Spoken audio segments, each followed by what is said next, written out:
Olá, povo de Deus, muito bom dia a todos, mulheres que vencem, homens que vencem, jovens que vencem, crianças que vencem. Deus abençoe a vida de todos vocês. É uma alegria muito grande estar aqui para o nosso devocional de Davi, que está muito maravilhoso. Esse capítulo 6 em especial tem 3 acontecimentos muito conhecidos, que embora eu vou até deixar um desses acontecimentos para amanhã, porque são coisas muito boas e a gente precisa desfrutar, entender, pegar os ensinamentos e não assim, né, encher o prato e só engolir. Não, a gente tem que esmiuçar, mastigar, do jeito que você já conhece, né, gente? Vocês sabem que eu sou assim, que eu gosto de pegar a palavra, que eu gosto de esmiuçar, né, para que você entenda cada detalhezinho. Embora é muito extenso, né, eu sempre falo aqui, eu não consigo explicar tudo que eu gostaria, mas eu sei que já é o suficiente para você crescer muito em entendimento, né, crescer muito na fé. Inclusive, coloca nos comentários se tem sido bênção para você, se você tem aprendido, como tem sido para você estudar a Bíblia aqui no canal com a gente, tá bom? E deixa o joinha, né? Compartilha, como você já sabe, né? Então, ontem não teve o estudo de Davi, eu deixei uma palavra porque não foi possível gravar, né? Não consegui gravar. Então, eu deixei uma palavra que infelizmente também não estava completa até o final, mas aquele pouquinho ali, né, eu tenho certeza que abençoou a vida de muitas mulheres, homens, muitas pessoas para a glória de Deus. Amém? Então, olha, nós estamos agora em 2 Samuel, no capítulo 6, versículo 1, coloca aí nos comentários. 2 Samuel, coloca certinho. 2 Samuel, capítulo 6, versículo 1. Diz assim, olha: E tornou Davi a juntar todos os escolhidos de Israel em um número de 30.000. Levantou-se Davi e partiu com todo o povo que tinha consigo a Baalá de Judá, para levarem dali para cima a arca de Deus, sobre o qual se invocou o nome do Senhor dos Exércitos, que se assenta entre os querubins. Então, deixa eu explicar aqui pra você. Então, a gente disse, né, que por causa de todos os acontecimentos desastrosos que a gente viu na semana passada, por causa que o fim de Isbossete, o fim de Abner e tudo mais que aconteceu, Davi acabou se tornando rei, recebeu a terceira unção e se tornou o rei de Israel. Após se tornar o rei de Israel, ele unificou o reino do norte com o reino do sul, unificou todo Israel e fez de Jerusalém sua base política, sua base militar, sua base ali para governar, né? Porque o que é a palavra política, gente? Eu sei que muita gente odeia essa palavra porque remete à corrupção, a engano, a mentira, mas a palavra política significa a arte de governar e a arte de organizar uma nação, um país. Então, política é isso, é governar, porque um país sem política, né, sem governo, é um país desgovernado, né? Então, quando você vê falar tá desgovernado, é porque tá sem alguém no governo, na direção, né? Então, sempre na Bíblia você vê aí que Deus sempre levantava homens e mulheres para governar, os juízes, né? Sansão era escolhido por Deus, Débora foi uma escolhida por Deus e várias outras pessoas. Esther sempre tinha um rei, sempre tinha alguém para governar a nação, como hoje em dia não é diferente, mas Davi era um grande homem de Deus, né? Inclusive, gente, tem até um vídeo que eu lembrei que eu tava assistindo do pastor Cláudio Duarte e ele falou de Saul e eu falei assim, meu Deus, olha o que a gente está estudando e o pastor falou de Saul. Se eu conseguir, eu vou colocar no meio desse vídeo. Se eu não conseguir colocar, eu vou e envio para vocês lá no nosso WhatsApp, tá bom? No nosso grupo. Mas isso é a política, é a arte de governar, é a arte de organizar. E Davi, ele foi escolhido por Deus para ser agora o rei, aquele que iria governar, aquele que iria organizar. Israel, que estava tão sofrido, que estava tão disperso, que estava dividido. E uma das coisas que Davi colocou no coração foi trazer a arca de volta. Porque, como a gente já estudou a arca que ficava na responsabilidade de Eli, dos filhos de Eli, houve toda aquela bagunça, porque os filhos de Eli não respeitavam a Deus. Veio uma guerra, os filisteus tomaram a arca, foi ali a notícia em que Eli caiu da cadeira, quebrou o pescoço, morreu por causa daquela notícia, os filhos também morreram, enfim, né? E aí ficou um pouco lá com os filisteus, lá no tempo de Dagon. Só que a Bíblia fala que eles ficaram com medo porque Dagon sempre amanhecia de joelhos, caído diante da arca, né? porque a presença de Deus era muito mais forte, então pegaram a arca de volta. Mas a Bíblia fala que a arca ficou por mais de 20 anos na casa de um homem chamado Abinadab.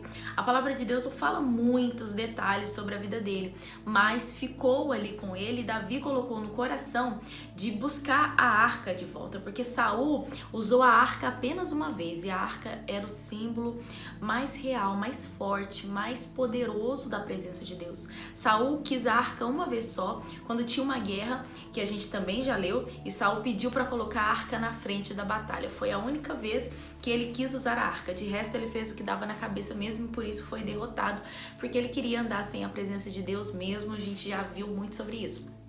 Então Davi, assim que ele assumiu o reinado, ele veio para organizar, né? Ele veio para trazer de volta o que Israel havia perdido, que era a união do povo. Era um povo muito desunido, era um povo muito desorganizado. Davi trouxe a organização, trouxe a união, trazendo o quê? E depois ele fez ali ele fez um discurso que tá lá em 1 Crônicas. Eu já falei pra você que 2 Samuel e 1 Crônicas tá muito ligado um no outro. Então o discurso que Davi fez aqui tá lá em 1 Crônicas 13, né? Ele chama todo o povo, ele pergunta o que o povo acha, né? Ele pede a opinião do povo, o que a gente pode fazer, vamos trazer a arca de volta, o que vocês acham? E o povo fica muito feliz e concorda com Davi. Davi ganhou o coração do povo, e Davi falou: olha, vamos trazer de volta a essência da adoração, porque sem Deus nós não somos nada. Nós somos uma nação escolhida por Deus, nós cometemos erros no passado, né? Sofremos tudo isso, e agora Deus, ele quer se manifestar no nosso meio novamente. Então vamos fazer as coisas certas, vamos trazer a presença de Deus para o nosso meio, vamos adorar, vamos buscar, vamos nos fortalecer. E isso é muito lindo, né, gente? Porque Davi valorizou a presença de Deus. Ele, antes de começar mesmo a governar e fazer tudo, ele ali decidiu em Jerusalém, juntamente com o povo, que eles queriam trazer a essência da adoração. Aquele povo, né, gente, que por mais de 20 anos eles foram liderados e governados por Saul, que não tinha nenhuma comunhão com Deus. Você sabe que Deus parou de falar com Saul, né, por causa das atitudes dele. Então, se Deus parou de falar com Saul, que era rei do povo, quem dirá com o povo, né? Então esses 20 anos, mais de 20 anos, o povo ficou frio espiritualmente, ficou carnal, ficou sensível, ficou longe de Deus, né? Então eu creio que Davi sentiu a frieza espiritual no meio do povo, o povo de Israel, o povo de Deus. E ele falou: olha, vamos trazer a presença de Deus de volta, né? Ele sentiu essa falta, essa unção, essa comunhão, ele sentiu a falta da presença de Deus mesmo, então ele foi atrás. Só que aconteceu algo que Davi não esperava. Ele foi até a casa de Abinadab para poder trazer a arca de volta. No versículo 3 diz assim: puseram a arca de Deus num carro novo. Isso daqui já foi um grande erro, porque você vê que não era assim que Deus tinha ensinado que tinha que levar a arca. A arca tinha que ser levada nos ombros. Não era um carro, era nos ombros. Deus já tinha dado todas as instruções de como seria tratada a arca, não era qualquer coisa. Mas Davi estava tão empolgado, ele estava tão feliz, ele estava tão animado para tudo que estava acontecendo, que eu creio que ele não pensou muito bem e colocou num carro novo. E aí diz assim, olha: e levaram da casa de Abinadab, que está em Geba, e Uzá e Aiô, filhos de Abinadab, guiavam um carro novo. Outro erro aqui, né? Somente os coatitas, as pessoas de Coate, eram escolhidas para poder carregar a arca. E Uzá e Aiô, eles não eram coatitas, né? Então eles foram colocados para carregar a arca ali nesse carro, né? Mas olha só, versículo 4. E levando-o da casa de Abinadab, que está em Geba, da arca de Deus, Aiô ia adiante da arca, ele ia na frente. E Davi e toda a casa de Israel alegravam-se perante o Senhor, todo mundo feliz, levando a arca de volta para Jerusalém, com toda sorte de instrumentos, madeira de faia, harpas com saltérios, tamborins, pandeiros, em símbolos, todo mundo feliz, alegre, cantando, dançando, tocando. E Davi com o coração tão feliz por aquele momento da arca tá voltando para Israel, para Jerusalém. E aí ele diz assim, olha: E chegando à eira de Nacon, estendeu Uzá a mão à arca de Deus e segurou-a, porque os bois a deixavam pender. Então, estava num carro. E aí, a Bíblia fala que os bois tropeçaram numa pedra e isso fez com que aquele carro entortasse e a arca quase caiu, se inclinou. A arca saiu do lugar, se deslocou. E Uzá, o filho de Abinadab, naquele momento ali, sem pensar, o que ele fez? O que qualquer pessoa faria, né? Ver uma arca valiosa, né? Não digo só financeira, né? Porque a arca muito bem feita, mas a presença de Deus ali, ele no impulso colocou a mão correndo para poder não cair no chão. E aí a Bíblia diz aqui no versículo 7: então a ira do Senhor se acendeu contra Uzá, e Deus o feriu ali por esta imprudência, e morreu ali junto à arca de Deus. Um choque. Imagina, todo mundo dançando, todo mundo cantando, todo mundo se alegrando. De repente os bois tropeçam numa pedra, o carro entorta e quase cai, a arca escorrega, se desloca, quase cai no chão. Uzá, né, no impulso, corre para não cair, coloca a mão, sendo que lá em Números, no capítulo 4, no versículo, deixa eu ver se eu acho que eu anotei aqui, Números 4, no versículo 15, né, Deus falou que falou que não poderia colocar a mão, e ele colocou a mão onde não poderia ter colocado a mão, e foi uma imprudência muito grande, e ele morreu naquele lugar, gente. Ele morreu por ter tocado na arca de Deus. Por mais que foi ótima a intenção dele, ele foi contra a lei de Deus, né? Ele violou a lei de Deus, ele desrespeitou a lei de Deus, porque a arca é santa. E naquele momento foi um choque para todo mundo, né? Porque daquela alegria e tal, ele morreu na hora de ter tocado na arca. Versículo 8 diz assim: e Davi se contristou, Davi se irritou, Davi ficou totalmente desnorteado, porque o Senhor abrira a rotura em Uzá, e chamou aquele lugar Pérez Uzá até ao dia de hoje. E temeu Davi ao Senhor naquele dia e disse: como virá a minha arca do Senhor? E não quis Davi retirar a arca do Senhor da cidade de Davi para a cidade de Davi, mas Davi a fez levar para a casa de Obed-edom. Então naquele momento Davi ficou tão irritado, tão transtornado, sem saber o que fazer, que falou: como é que eu vou continuar levando a arca para a cidade de Davi, para Jerusalém? Como é que eu vou continuar levando a arca para Jerusalém? Não tem como, né? Ficou totalmente triste. Por quê? Porque a culpa era de Davi também. Por ele estar tão empolgado, por ele estar tão assim, ele não pesquisou, ele não foi atrás para saber como lidar com a arca, né? Como levar. Ele simplesmente pegou, pôs no carro e levou. E não era assim, né? Então Davi com certeza se sentiu muito culpado pela morte de Uzá. Com certeza Abinadab, que havia guardado a arca com muito carinho por 20 anos na casa dele, ficou completamente decepcionado e triste, embora a Bíblia não fala se eles eram sacerdotes, muito provavelmente sejam, né? Se eles eram levitas, mas ali fala que aconteceu esse trágico acidente que abalou. Davi ficou muito chateado, falou: não tem como. Aí levou a arca para a casa de Obed-edom. Aí você fala assim: ai, pastora, mas olha, por que Deus permitiu, né? Por que tudo isso aconteceu? Foi a desobediência de Davi, foi a imprudência, o relaxo de Davi.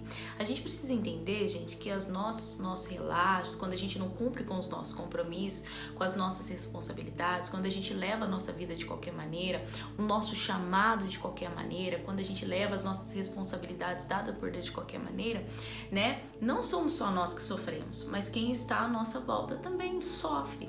Então isso também nos faz pensar que as consequências das nossas ações não são somente nós que sofremos. Quem está do nosso lado pode sofrer também. Se Davi tivesse tido um pouquinho mais de paciência, um pouquinho mais de calma, um pouquinho mais de precaução, um pouquinho mais de cuidado, né? Não vou dizer de temor, porque ele tinha muito temor, mas a empolgação fez ele se precipitar, ele não olhou, ele foi relaxado neste momento, né? Então a gente precisa entender isso também, não podemos ser empolgados, nós não podemos ser, vamos dizer aí, agir sem pensar, tomar decisões sem pensar. Não podemos fazer uma coisa dessa. Ao contrário, né? Nós temos que vigiar o tempo todo, o tempo todo, o tempo todo. E sempre lembrando que a presença de Deus é santa. A presença de Deus é santa. Jamais devemos brincar com a presença de Deus, com a santidade de Deus. Nós devemos preservar em nosso coração esse temor de amar a Deus acima de todas as coisas e cuidar das coisas de Deus, da nossa reputação diante das pessoas, de cumprir a lei de Deus como precisa ser cumprida. A gente precisa vigiar, né? A gente precisa vigiar. Porque quando nós desobedecemos, nós sofremos e quem está à nossa volta sofre também. Davi ficou totalmente desnorteado, eu tenho certeza que todo o povo ficou impactado por aquilo que aconteceu, né? Ninguém queria uma coisa dessa, não foi intencional, mas aconteceu. Então nós devemos entender isso também, né, gente? Que nós precisamos estar atentos, nós precisamos ser mais atentos, né? Uma coisa que eu achei muito bonita aqui é Davi trazer a essência da adoração, né? Então ele organizou, colocou tamborim, gente para louvar, foi aquela coisa bonita.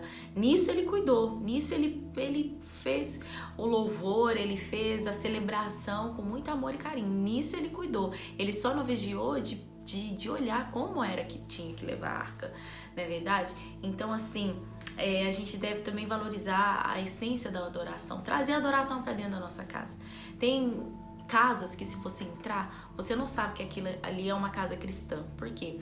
Porque as músicas não são cristãs, porque o que assiste na televisão é umas coisas estranhas, porque a forma de conversar, de tratar a família são um jeito estranho. Então traga de volta para dentro da sua casa a essência da adoração, coloque mais louvor para cantar dentro da sua casa, coloque mais coisas de Deus edificante, cuidado com a forma que você trata a sua família, traga um momento de oração e leitura bíblica para a sua rotina diariamente, santifique a sua casa, traga a presença de Deus de volta. Se você fala, pastor, eu estou, né, só vivendo derrota, fracasso, lutas, batalhas, minha vida não vai para frente, eu não consigo vencer. Às vezes é o que está faltando, você trazer a essência, você trazer a arca, você trazer a presença de Deus, a santidade de Deus para dentro da sua casa. Que quando você acorda e ora, você já santifica o seu dia. Quando você coloca o louvor, você já santifica a sua casa. Você coloca uma pregação, você coloca um devocional da pastora Daniele, você vai edificando, você vai enchendo a sua casa de louvor, você vai santificando o ar, você vai falando o nome de Jesus, você vai orando, você vai ministrando sobre a sua família, você vai profetizando bênçãos, você vai trazendo a presença, a essência da adoração, exaltando Deus dentro do seu lar, né? Outra coisa que Deus colocou no meu coração. Então Davi, ele falou, olha, Obed-Edom mora perto aqui, vamos levar a arca para casa de Obed-Edom. E aí a Bíblia diz aqui no versículo 11, e ficou a arca do Senhor na casa de Obed-Edom, geteu, 3 meses, e o abençoou. E o Senhor o abençoou a Obed-Edom e toda a sua casa. Então avisaram Davi dizendo, abençoou o Senhor a casa de Obed-Edom e tudo quanto tem por amor da arca de Deus. Foi, pois, Davi e trouxe a arca de Deus para cima da casa de Obed-Edom, a cidade de Davi, com alegria. Então ficou 3 meses a arca lá na casa de Obed-Edom, e a Bíblia diz que esses 3 meses foram os 3 meses mais abençoados para Obed-Edom e sua família, porque a arca trouxe prosperidade, trouxe alegria, trouxe saúde, trouxe amor, trouxe tudo, né? Por isso que eu falo, tem 3 coisas aqui nesse versículo 6, desse capítulo 6, que é muito importante a gente entender. Da forma que Uzá foi morto, né? Como Deus prosperou a casa de Obed-Edom, porque a arca do Senhor estava ali, nos mostrando que aonde a presença de Deus está, nesse lugar tem alegria, tem paz, tem prosperidade, tem segurança. Nesse lugar Deus está, e aonde Deus está, a bênção de Deus está, a presença de Deus está guardando, livrando, o fogo do Espírito Santo de Deus está ali para queimar todo o mal. Traga a presença de Deus para dentro da sua casa. Se tem algo feliz, tem algo que Obed-Edom deve ter agradecido Davi eternamente, foi por esses 3 meses que a arca ficou na casa dele, que gerou bênçãos por toda a eternidade, né? Por toda a vida, por toda a eternidade ali de Obed-Edom tá colhendo bênçãos. Então olha só que coisa linda, né? Nós precisamos aprender, nós precisamos entender que sem a presença de Deus, né, não Não tem como vencer, não tem como ser feliz. A presença de Deus é tudo que nós mais precisamos na vida. Quando Davi soube, ele falou, então vamos trazer a arca de volta. Foi lá buscar com muita alegria, com muita gratidão ao Obed-edom. Eu imagino, né? Davi agradecendo ao Obed-edom, Obed-edom agradecendo Davi, os dois felizes, porque a arca ficou ali, foi um presentão. Claro que a morte de Uzá não foi, mas para Obed-edom foi uma alegria enorme ter ficado 3 meses ali com a arca em casa, né? Nos mostrando como é valiosa a presença de Deus. Gente, nós estamos na semana da política, nós estamos na semana da decisão, quem vai governar o nosso país, né? Então isso daqui me traz muitos ensinamentos, muito entendimento. Davi, ele foi um governante que uniu o povo, ele foi um governante que perguntava para o povo o que o povo queria, ele teve uma conexão muito forte com o povo, ele estava no meio do povo. Davi, ele foi aquele homem, né, que trouxe a confiança de volta para o povo de Israel, que estava um povo tão desacreditado, tão sofrido, um povo que já tinha sofrido muito na mão dos inimigos, já tinha sido saqueado, já tinha passado por tanta coisa, tanto sofrimento. Eu creio que quando aquele povo viu Davi voltando, Davi se tornando rei, mas o povo ficou tão feliz, chorou de alegria, de saber que agora sim um homem de Deus vai tomar conta da nossa nação. Imagina o povo que sofreu na mão de Saul, dizendo, meu Deus, né? Ai, que alegria, graças a Deus, Davi, ele agora é o nosso rei, né? O povo que sofreu na mão de Isbosete, que sofreu na mão de Abner, que sofreu na mão de Saul, agora sim eles estavam felizes, dizendo, graças a Deus, o rei Davi chegou e tomou a sua posição, o seu lugar para governar a nossa nação, trazendo o quê? A presença de Deus de volta, os valores de volta, né? Trazendo a união do povo de volta, trazendo a paz, a confiança, a conexão. Ele estava ali no meio do povo. Depois você vê o discurso de Davi lá em 1 Crônicas, no capítulo 13, a partir do versículo 4, o jeito que ele fala com o povo é muito lindo.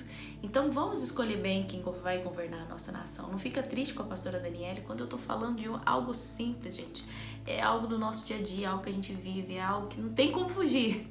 Não é verdade? Não tem como fugir. A gente tem que prestar conta e a gente precisa conhecer, estudar, sabe? Às vezes você fala assim, pastora, a senhora fala disso, fala daquilo. Gente, eu estudei jornalismo, né? Eu fiz faculdade de jornalismo. Infelizmente, no finalzinho eu tranquei. Tem muita gente que não sabe que eu tranquei, mas no finalzinho eu acabei trancando. Mas eu estudei por muito tempo jornalismo, gente. Hoje a gente vê o jornalismo sendo atacado com censura, com mentiras, com fake news e um monte de coisa. Então eu fui jornalista. Se tem uma coisa que eu amo é estudar, é ler, é saber, é informar, não é verdade? É óbvio que eu vou me posicionar, é óbvio que eu vou falar alguma coisa. Porque além de eu ser uma cristã, né, que ama a palavra de Deus, que defende a palavra de Deus, nossos direitos, a nossa família, posso dizer que eu sou uma jornalista também, né? Sou uma jornalista, não sou formada, mas eu sou uma jornalista de coração, porque eu amo informar, porque eu amo ensinar, porque eu amo pegar aqui e trazer para você aquilo que eu aprendi, aquilo que eu entendi, né? Então é normal a gente falar de outros assuntos, amém, gente? Então é isso aí. Eu vou deixar o vídeo do Cláudio Duarte aí, para você entender um pouquinho mais.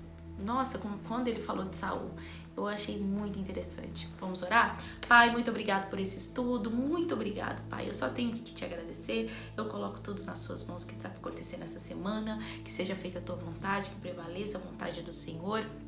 E que a tua unção, que a arca do Senhor, que a presença do Espírito Santo venha, meu Pai, voltar a ser a coisa mais importante no nosso país, Senhor. A presença mais importante do nosso país. Voltemos os nossos olhos, nossos corações para o temor do Senhor acima de todas as coisas. Nós te louvamos, te agradecemos. Eu abençoo a todos deste estudo em nome de Jesus. E você diga amém, você diga graças a Deus, amém? Gente, o terceiro assunto eu não falei aqui porque eu vou falar de casamento. Aqui eu vou falar da Mical, eu vou falar de Davi, eu vou falar de casamento, então eu vou deixar amanhã, eu vou falar só de casamento, tá bom? Então acho que vai ser bem bacana, hein? Não perde. Beijo no coração de vocês, tira print, compartilha, comenta, me ajuda a crescer esse canal e eu conto com você com todo o meu coração. Beijão pra vocês, gente, e até amanhã. Preciso deixar bem claro isso aqui. Eu já fui eleitor de Lula, eu já fui intercessor de Lula. Eu acho que o primeiro mandato do Lula foi bom, tá certo? E no meio do caminho, para mim, eu comparo o Lula com Saul. Um cara que sai de casa para matar os amalequitas, mas resolve poupar alguma coisa. E ele poupou um grupo que fez muito mal a ele. E eu não quero Lula nunca mais. Lula pode mudar, pode se converter, pode fazer uma coisa, mas com a mentalidade e aquilo que ele defende, nunca mais. Olhei para Bolsonaro, o cara que fala palavrão, por exemplo, é um camarada altamente, como é que eu vou dizer, impulsivo. Destemperado. Exatamente, ele reage mais do que responde. Só que o que esse camarada, assim, defende, pode até não ser exemplo, mas o que ele defende, certo? Porque ele defende a igreja. Eu não posso ir contra um cara que, para querer pedir bênção e abrir sua mente, ele vai numa igreja e outra vai num ambiente totalmente oposto. Eu, como cristão, eu não posso. Eu também não posso votar em branco, certo? Porque votar em branco é dar ao outro o direito de... Eu posso até votar em branco, desde que eu nunca mais reclame. Ok. Certo? Que é como se você chegasse e dissesse: seu amigo, me dá um hambúrguer. Como é que você quer? Não, faz aí.